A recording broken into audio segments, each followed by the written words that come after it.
What was the Renaissance? There remains debate about what exactly constituted the Renaissance. Essentially, it was a cultural and intellectual movement, intimately tied to society and politics, of the late 14th to early 17th centuries, although it is commonly restricted to just the 15th and 16th centuries. It is considered to have originated in Italy.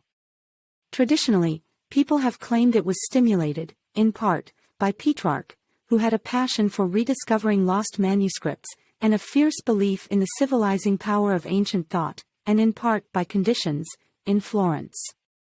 At its core, the Renaissance was a kind of movement, dedicated to the rediscovery, and use of classical learning, that is to say, knowledge and attitudes from the ancient Greek and Roman eras.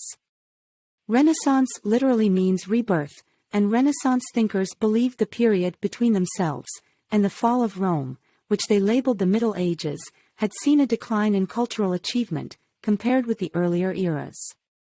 Participants intended, through the study of classical texts, textual criticism, and classical techniques, to both reintroduce the heights of those ancient days, and improve the situation of their contemporaries. Some of these classical texts survived only amongst Islamic scholars, and were brought back to Europe at this time.